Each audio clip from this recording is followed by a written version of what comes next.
of if they're lying. And yes, Westerners need to know this too. You need to recognize and acknowledge this too. If you have any sincere desire whatsoever to change and to make a contribution to this world, I am identifying and exposing the dysfunction of Western so-called civilization, and I'm not doing that to try to shame anyone.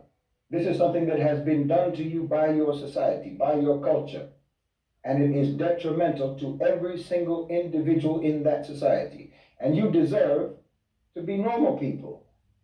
Yes, you deserve to be capable of honesty and capable of genuine discourse and dialogue. But until that dysfunctional psyche is repaired, you're simply not capable. We need to understand this ourselves, Muslims, and all of the people in the global South. And Christians as well. Christians, you need to hear this as well. And you also need to understand this as well.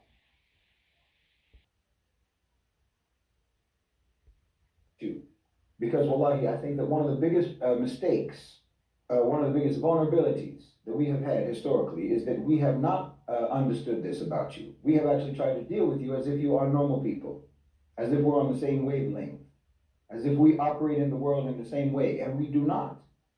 We're not on the same wavelength, and we don't operate the same. People who believe in the noble origin of humanity and people who believe that human beings are beasts are never going to operate in the world the same way. They're never going to be on the same wavelength. So we have to deal with you as the predatory animals that you believe you are. Understand, this is not us calling you that. This is what you believe about yourselves. And we would be fools to not deal with you accordingly. You understand? Especially after enduring and suffering centuries of you acting exactly like that. And look, it's not that we see you this way. We're Muslims. We believe that you are the children of Adam just like us. And even you Christians, you are brothers and sisters just like us.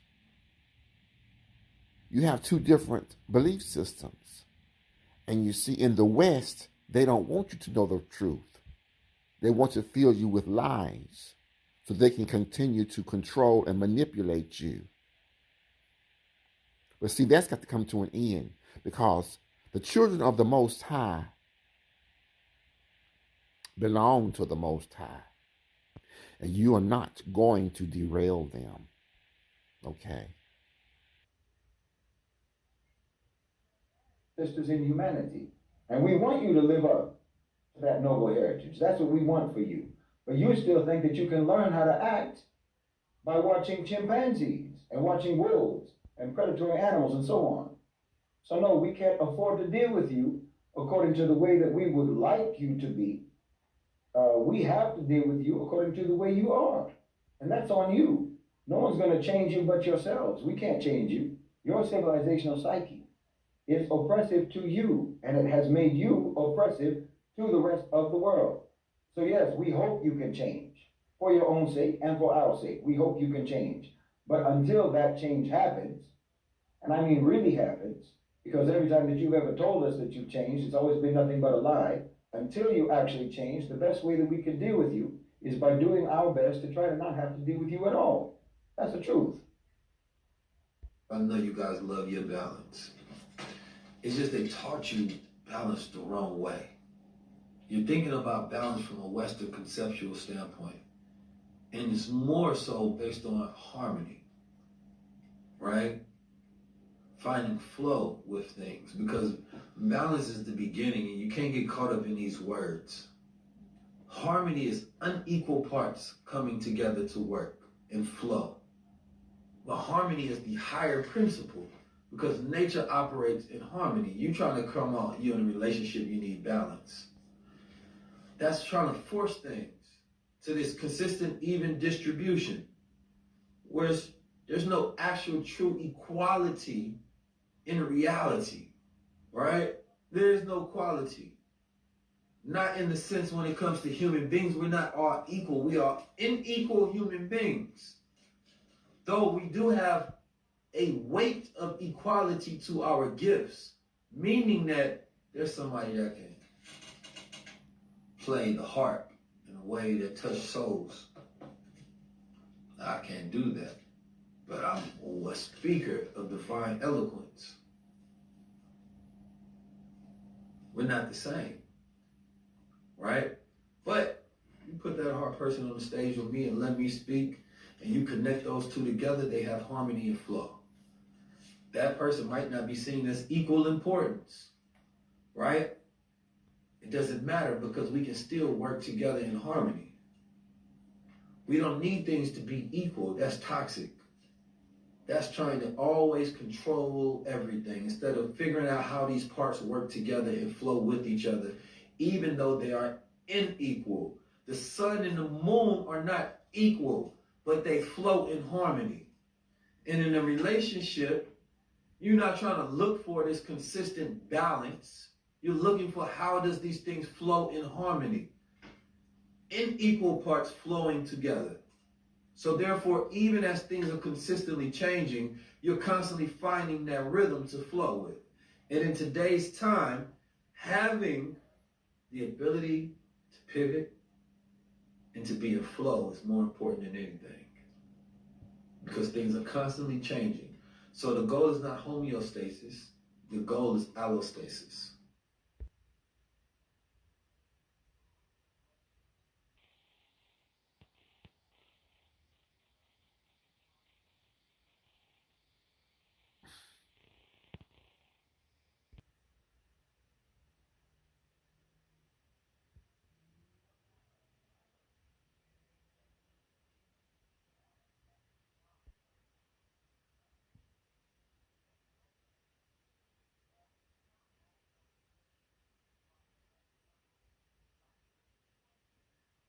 We're not talking about strangers or coworkers. We're talking about jealous cousins that can't stand you. Even though you never did anything wrong, let's keep it real. With cousins, the jealousy usually start way before adulthood, before you get that job, before success, before you grow into your looks. Even as a kid, your light was different. Family members complimented you and gravitated towards you, and you had a presence that you didn't even understand yet. But your cousins did. They noticed the attention that you got naturally. They noticed how you was loved. And instead of being inspired, they got jealous of you. And as you got older, it only got worse because you didn't stay stuck. You didn't fall into the family curses. You didn't follow the crowd. You didn't settle like they did. You healed, you elevated, you matured, you found purpose. You grew spiritually. And while you was growing, they were staying the same. Now your life is a mirror that forces them to look at their own choices, their own laziness, their own lack of discipline. They missed out on opportunities, and now they hate you because you taking those opportunities. Your life exposes their demons. I don't know who this message is for, and the craziest part, you're not competing with them. You're in your own lane. You're on your own journey. Meanwhile, your cousins made everything a secret competition. Look who's better. Look who got more money. Look who's got better options in life. And somehow you still offended them, even though they had more than you. Hello? Your spiritual strength got these people feeling threatened because they expected you to fail. They counted you out. They expected you to be the black sheep who failed the hardest. But you was the one God chose to break these generational curses. And that's what they can't stand.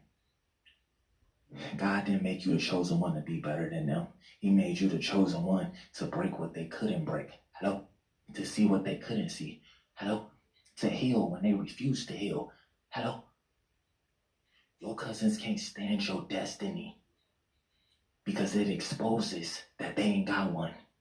That's why they bitter, because God set you apart and they can't stop what God is doing in your life. Hello? If this message spoke to your spirit, put I am set apart in the comments below. Stay protected and stay chosen. I don't know who this message is for. Like, comment, subscribe. You see, one of the most underestimated forces in life, something so simple that many people dismiss it, is the idea of boundaries. Boundaries are not just lines on a page or rules you announce. They are declarations of your very essence. They are the statements you make to the world quietly but powerfully that say, this is who I am. This is what I will not tolerate. This is the space I demand for myself. And in a world where manipulation, ego, and narcissism run rampant, boundaries are not optional. They are essential. They are the line that separates who you are from who others want you to be. And that line, when enforced, becomes one of the most potent lessons anyone can receive. Many people misunderstand boundaries. They think boundaries are aggressive or defensive, something to wield like a weapon. But the truth is, boundaries are profoundly peaceful.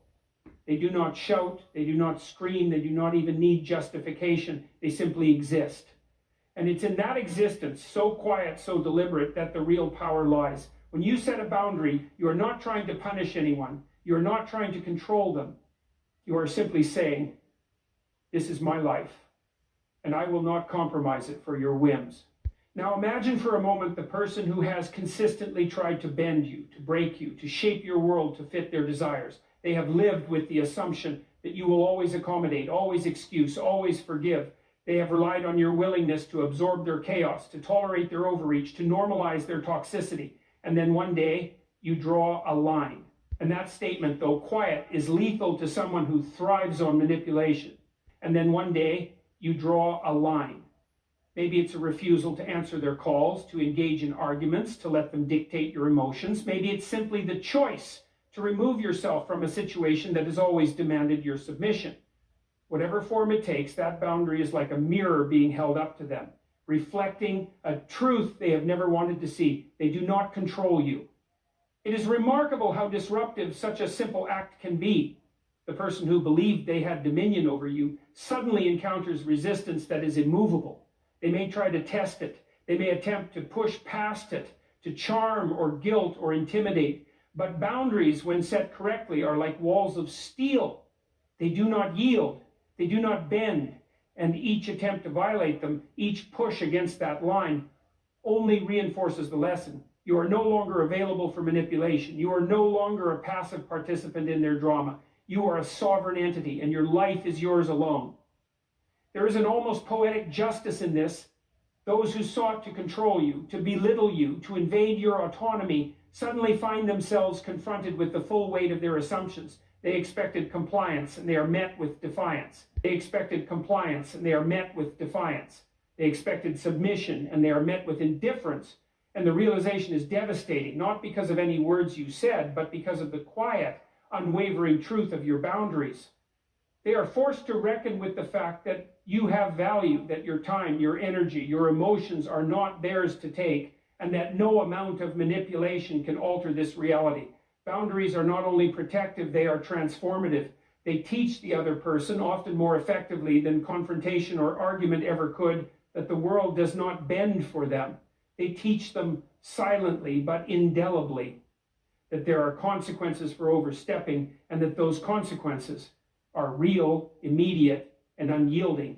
In this sense, boundaries are not just walls, they are lessons. They are the very mechanism by which you demonstrate without aggression, without drama, that your life is sacred and that no one has the right to violate it. Without aggression, without drama, that your life is sacred and that no one has the right to violate it.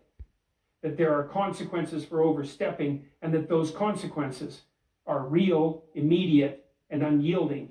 In this sense, boundaries are not just walls, they are lessons. They are the very mechanism by which you demonstrate without aggression, without drama, that your life is sacred and that no one has the right to violate it.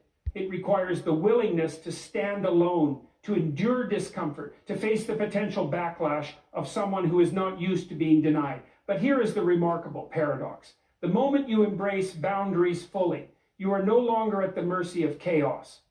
You are no longer trapped in the patterns that others have imposed upon you. You are no longer participating in the very dynamic that has caused harm. And in that moment of clarity, you find power, not through domination, but through presence, integrity, and the uncompromising assertion of your own humanity. It is important to recognize, too, that boundaries are a reflection of self-respect. They are the tangible proof that you understand your value, that you recognize the difference between love and manipulation, between care and control. When you enforce a boundary, you are not only teaching the other person a lesson, they are forced to confront themselves, but you are also teaching yourself daily that you matter, that your life matters, that you will not sacrifice your well-being for someone else's ego. It is written in the quiet firmness of your choices, in the steady rhythm of your refusal to compromise your dignity, your well-being for someone else's ego. And this is why the lesson they never forget is so profound. It is not written in words, shouted across a room, or enacted in retaliation. It is written in the quiet firmness of your choices, in the steady rhythm of your refusal to compromise your dignity. It is written in the simple, unyielding fact that you exist on your own terms, and nothing they do can change that. And that is the lesson that cuts deeper than anger, deeper than fear, deeper than any form of punishment they could imagine. They are confronted not with chaos, but with order, not with pain, but with integrity, not with drama, but with truth. So if there is one thing I want you to take away today, it is this. Boundaries are not just lines, they are lifelines. They are the most powerful tool you have to protect yourself, to assert your worth, and to give the lesson that some will never forget. And in the end, the strongest lesson you can teach someone is not in shouting or fighting. It is in standing firm with calm, unwavering certainty in the knowledge that you will not be moved. That is power. That is freedom. That is the lesson that will resonate long after the moment has passed. And when you stand there unshaken and unyielding, remember this, you did not break them. You did not crush them. You simply reminded them that you exist fully and completely on your own terms, and that truth, more than anything, is utterly inescapable. There's a truth about human behavior that many people fail to recognize. Absence is one of the most powerful forces in life. It is quiet, unassuming, and invisible, yet it carries a weight far greater than any argument, any confrontation, or any punishment you could inflict. Think about it. People who have lived their lives believing they hold influence over you, people who have taken your presence for granted, assumed your loyalty, expected your compliance, suddenly find themselves confronted with the sheer emptiness of your absence. And in that emptiness, they are forced to confront realities they have long avoided. When you remove yourself, even subtly, the world of the manipulator begins to unravel. They are accustomed to having you as a resource, as a safety net, as an emotional cushion to absorb their chaos. And when you step away, when you say, without a word, I am not available to feed your ego anymore, it strikes them with a force they cannot articulate. They feel it in their routines, in their control, in the fragile sense of superiority they have cultivated. It's as though a part of their world has been quietly stolen, leaving a hollow echo where certainty used to live. And that echo, though silent, is deafening to someone who thrives on dominance. And for someone whose identity has been built on illusions, the reflection is unbearable. Ego versus reality is also a lesson in accountability.